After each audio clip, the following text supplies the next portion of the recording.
Ah. Yes, this is definitely the redone. Well, hello and welcome back to the Shallow Proclamation. My name is Paul, and as always, I'm joined by Thomas. And we are about to dive into a new season of Doctor Who. So this is Pertwee's third season. We're into season 9 now.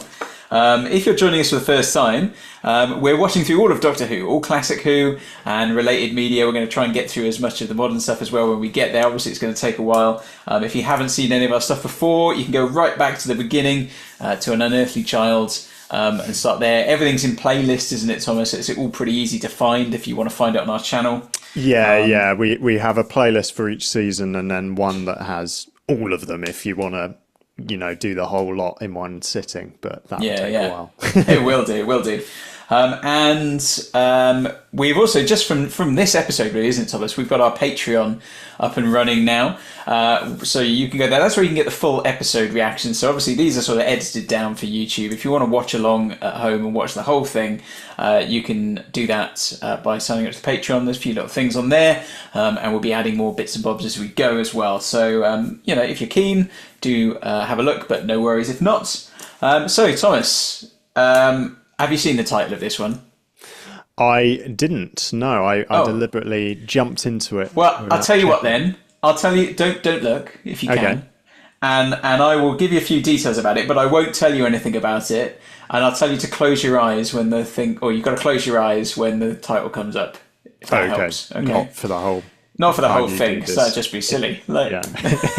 I'm just going to be talking for a while now, and I'm going to have my eyes closed. Yeah. So we're about to watch this story. I won't say what it's called. And it was broadcast from the 1st to the 22nd of January 1972, which is great. Like New Year's Day, you're getting Doctor Who, which is what you want, isn't it? That's 1972 exactly into another year. Yeah. Absolutely. Written by Louis Marks, not sure, probably Louis, and directed by Paul Bernard. And I've got, there are a couple of things there are things to say about it, but I reckon we probably want to watch some of the episode before we talk about those things, perhaps. I'm going to close my eyes so I don't see what the title is, and I'm going to hit play in 3, 2, 1. Oh, that wasn't the space bar. And so keep your eyes closed just for now. I mean, obviously the episode title isn't on the screen at the moment, but it will be momentarily. Sure. I will allow you to know these intros with my eyes closed. Oh, who have we got? Nicely lit. Yeah, like lovely. A good study. Lovely upholstery.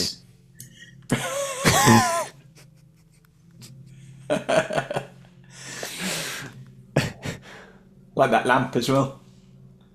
Yeah. Double bulb. Yeah, double bulb. Extravagant. How'd the other half live, eh? Is that John Cleese? Now, I think I'm going to call this now. I think this version they've put on iPlayer is the one with updated special effects. Okay. So for some of the DVDs, they did an optional updated special effects that you could watch it with. And I know this is one of those stories, and I wonder whether this. So you might look at it and go, "Oh, that looks quite good for 1972." Right. And the reason is because it wasn't 1972. Oh, who are these guys? That's cool. That really just looks like they filmed that somewhere in England, doesn't it? I think they did. Found a random bridge and. Well, this is why for me I had this story on video as a kid, and there were so many places that look a bit like that. Yeah. A train thing with this sort of bit underneath where there's there's some kind of thing way in underneath it, but it's the kind of place members of the public can't go. Yes. So I used to see them and think, oh, is that the place where they filmed it? But of course it wasn't. It was just another one. Just another one. But what's again, cool it's about that thing? It makes it feel very grounded, Exactly. I was going to say the location shooting in Pertwee. Some of them are spectacular locations, like the big kind of industrial places and quarries and stuff. But a lot of it is quite sort of familiar looking scenery, isn't it? It's just like, oh, I have been to many fields like that in my lifetime. Yeah. It feels like it's taking place in your world. Yeah, definitely. And Pertwee always, famously kind of said that it's much more terrifying having a Yeti on your loo in Tooting Bec or something than being on some random planet. That's his kind of famous thing. Yeah, because when everything is alien, including the landscape, it's effective in some ways because it's all unfamiliar, but it can be less scary in a sense because you're just like, oh, well, this is all fantasy. Whereas this, we're seeing strange creatures in a very recognisable sort of setting. Ah. Yes, this is definitely the redone. What we do at the end is we should go back and on YouTube watch the comparison. Yeah. Because that will give you a better sense. I mean, so at least this will... oh, I know. I mean, they've cut a great line as well, I know. It's like when George Lucas went back and added in, like, elephants walking past in Return of the Jedi and stuff. And it's like, mate, I don't think you needed to. Yeah, well, some fans were quite negative about the idea of redoing it like this. Yeah. Oh, yeah, it was impressive. But, yeah, it's a controversial area, isn't it? Because it's like, how much of it do you tamper with before you've made it something else, basically? Absolutely. And next time you had better be more efficient. Oh, yes. Did you suspect? I didn't, actually. I had no idea that was coming. What a lovely surprise. I've been looking forward to Pertwee interacting with the Daleks. I said that a few stories ago, didn't I? I think. Yeah, I think you might have done. Oh, today is a good day. That was a great reveal. So quick. Yeah, straight to the point there. Yeah. It's like, Dalek. Am I allowed to check the episode title now? Yeah, you can if you like. I can just tell you. Day of the Daleks. Day of the Daleks. Yep. Nice. Yeah, I think this was the first Dalek story for 5 years. Wow. I respect that they held them back for so long. Because yeah, I mean, now they've always been the favourite. So often, isn't it? Yeah. Yeah. I like this sort of threat of like a world war breaking out. It does feel like it's very much on the edge of that. There's a precipice. Yes. Yeah. Given that they can't show any of that, I think they've achieved the effect of it well. It's got a good sort of kind of tension building, doesn't it? And this nice. That was a nice shot, wasn't it? That's a very long shot to shoot that of Pertwee in there, and over here from these guys' perspective.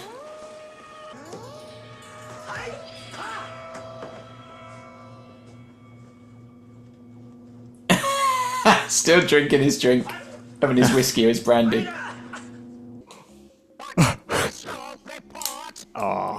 They look good, these ones.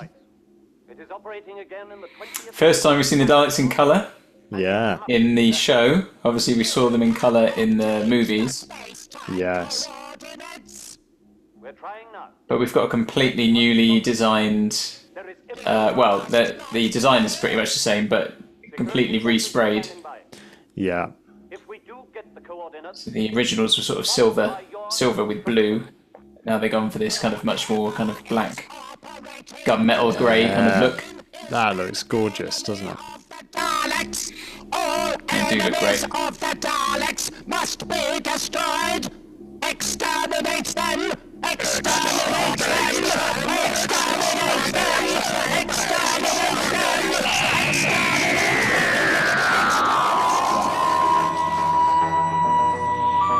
Nice. I mean, that's a pretty strong finisher. If you've not seen the Daleks in 5 years, I mean, I know they brought them out. They brought it out earlier in the episode, but suddenly, that's the reveal, isn't it, of the sort of new drone type Daleks, I suppose. The your basic kind of grunts, the black ones there. Yeah. Alongside the gold one. And then them all chorusing together. It's a strong finish. It is. Yeah. People. I bet when that aired, people were losing their minds. Yeah. I mean, it would have been advertised that the Daleks were coming back, I imagine. And I imagine that, the title would have given it away for a lot of people as well. But still, if you come into it, not having read anything, even seeing the title on the screen would be surprising, wouldn't it, I suppose? Yeah. So, yeah, I mean, sorry, go on, you were going to say something? No. You go. Oh, no, I was just going to say, so at the beginning, I was saying there are things you can say about this. So, obviously, I mean, we just mentioned that's the first time we've seen the Daleks since Evil of the Daleks. So it's 5 years that they've been rested for there, which it hasn't felt like 5 years for us, obviously, because it hasn't been. Yeah. But it hasn't even though we watched quite a bit, I suppose, since then. Because Evil of the Daleks was at the end of... Which season was that at the end of? Maybe, oh gosh. It was before the Base Under Siege season, wasn't it? So it must have been season 4. Power of the Daleks was the first one with was Troughton's first story, and then Evil of the Daleks was that the last one of that same series? So wait, so did season 4 start with 10th Planet and end with Evil? I think it started technically with like the Smugglers or something. There was Oh, like the Smugglers. and then 10th Planet, and then you had Power of the Daleks, and then I think it went through up till Evil of the Daleks. Yeah, that rings a bell, actually. I can believe that. Because that's the one that Victoria arrives in. Yes, it must be, because then the beginning of the next season is Tomb of the Cybermen, isn't it? Where she's just arrived, and that kicks off that whole season. So we've had season 5, season 6, season 7, season 8 with no Daleks at all. But given how huge they were, and we saw didn't we? We watched the films. We watched, we're going to spend my Christmas with the Dalek and all that kind of stuff. It was a huge phenomenon. Dalek Mania. Dalek Mania. So the fact that they rested them is quite an impressive thing, isn't it? Yeah. Yeah, so apparently, this was the first Dalek story that was ever released on video as well. It wasn't supposed to feature the Daleks originally, hence there's this little idea of there being ghosts that kind of has been mentioned in the story. I think there was initially a story that Louis Marks had put in around that idea, and then once they got the permission to use the Daleks, it was then sort of, I think it was Barry Letts perhaps, decided to maybe bring it in if they could into that. I say that we haven't seen the Daleks since Evil of the Daleks. They do get a couple of brief cameos in the War Games and the Mind of Evil, just kind of little flashbacky type bits though, weren't they? Yeah. Not a proper appearance. Yeah, and it's probably not a. This is not a spoiler because it's not going to give anyway. It's not really going to take anything away from the rest of the story. But this is the first main Dalek story since the Daleks to not feature a main cast change. And that got me thinking. As I was thinking, well, because what did we have? We had the Daleks, then we had Dalek Invasion of Earth, where Susan leaves. And then The Chase, where Ian and Barbara leave. Yeah. And then in the Dalek Master Plan, I think Katrina dies. Oh, yeah. And we get... Katrina dies, doesn't she? Then Power of the Daleks. Katarina, is it? Or Katarina, Katarina, yeah. Troughton is new in Power of the Daleks. And then Evil of the Daleks, we get Victoria as a new companion. So... Yeah. Which I'd never thought about that at all, actually, until I read that. So you won't get anything quite as dramatic as that in this story, though, just to say it is. We'll be keeping all our main cast members with no one joining us either. But, so it's a strong start to season 9 there, I think. Go big or go home. And they've gone big, that's for sure. No, it was a lot of fun. Yeah. It was nice how they teased it and then the big climax at the end. Never gets old, does it? Exterminate. No. And I will be, I think I was definitely, when we watched this story, I was thinking, well, once we finished it, I'd envisioned that they'd have put the original version on iPlayer, and I thought, well, we'll go to YouTube afterwards and we'll watch the updated special effects. Can they do a side-by-side kind of thing? So we'll do that, but we'll do it the other direction, obviously. Yes. You can see what it would have looked like, so I'd be interested to see. Yeah. Lovely. Any other thoughts on it? I mean, from you? No, I think I just liked that. Yeah, it just made me think. Like familiar feeling location shoots has been a strength of the Pertwee, because even the village in the Demons, like I've been to a lot of villages like that. Yeah, and it does make it more scary when you can sort of very much believe the setting. And it's a simple thing, but just that bit under the bridge with the canal, it's like, yeah, that could be a well, it is a real canal. Yeah. It is. Yeah. So having that in a Dalek story, it's like it makes the threat more believable in a way. It's weird. And like I said, for me as a young kid, like that, particularly when I was living in sort of London, there are so many areas that look a bit like that, with like a railway line going over some kind of bridgy water, over some sort of a watery area, with these sort of boarded up kind of doors underneath that lead to some kind of wherever. So it was such a recognisable kind of thing as you're walking around, to different places. But yeah, like you say, it really brings it into your world in a way that you can't on like another planet. Yeah. And that is a strength of the Pertwee era, actually.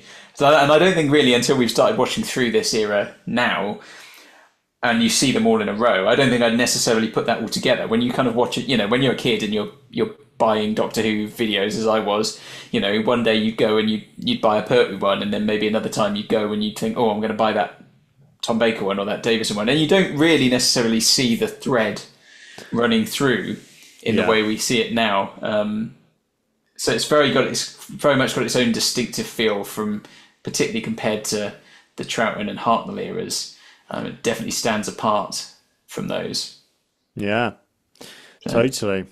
Well, yeah, no, keen to get into the next one. Thanks for watching, everyone. Do subscribe if you'd like to stay in the loop, and do check out our Patreon if you would like to listen to the full commentary track of this episode and the others going forwards. Have us jabbering in your ears while you watch Doctor Who.